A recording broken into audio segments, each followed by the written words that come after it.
Fresh ಆಗಿ ಮಸಾಲೆನ ಹುರಿದು ರುಬ್ಬಿ ಮಾಡಿರುವಂಥ ಗೊಜ್ಜು ಅನ್ನದ ಜೊತೆ ಅಂತೂ ಸೂಪರ್ ಟೇಸ್ಟಿಯಾಗಿರುತ್ತೆ. ಇದನ್ನ 1 ವೀಕ್ ತನಕ ಕೂಡ ಸ್ಟೋರ್ ಮಾಡ್ಕೋಬೋದು.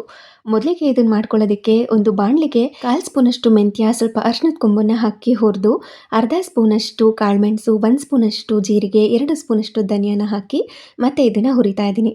ನಂತರ ಖಾರಕ್ಕೆ ತಕ್ಕಂತೆ ಗುಂಟೂರು ಮೆಣಸಿನಕಾಯಿ, ಸ್ವಲ್ಪ ಬ್ಯಾಡಗಿ ಮೆಣಸಿನಕಾಯಿ, ಬೆಳ್ಳುಳ್ಳಿ, ಕರಿಬೇವಿನ ಸೊಪ್ಪನ್ನ ಹಾಕಿ ಹುರಿದು ಕಂಪ್ಲೀಟಾಗಿ ಕೂಲಾದ್ಮೇಲೆ ಒಂದು ಮಿಕ್ಸಿ ಜಾರ್‌ಗೆ ಹಾಕಿ ಅದಕ್ಕೆ ನೆನೆಸಿಟ್ಕೊಂಡಿರುವಂಥ ಹುಣಸೆ ಹಣ್ಣು, ಸ್ವಲ್ಪ ನೀರನ್ನ ಹಾಕಿ ರುಬ್ಕೊಂಡಿದ್ದೀನಿ.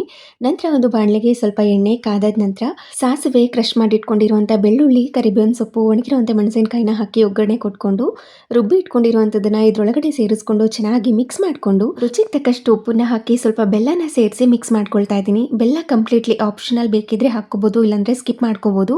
ಒಂದು ಲಿಡ್ಡನ್ನ ಕ್ಲೋಸ್ ಮಾಡಿ ಎಣ್ಣೆ ಬಿಟ್ಕೊಂಡು ಬರೋ ತನಕ ಕುದಿಸ್ಕೊಂಡ್ರೆ ಗೊಜ್ಜು ರೆಡಿ ಆಗಿರುತ್ತೆ. ರುಬ್ಬುವಾಗ ಮತ್ತೆ ಒಗ್ಗರಣೆಗೆ ಸ್ವಲ್ಪ ಬೆಳ್ಳುಳ್ಳಿ ಜಾಸ್ತಿ ಹಾಕೊಳ್ಳಿ, ಇನ್ನು ರುಚಿಯಾಗಿರುತ್ತೆ.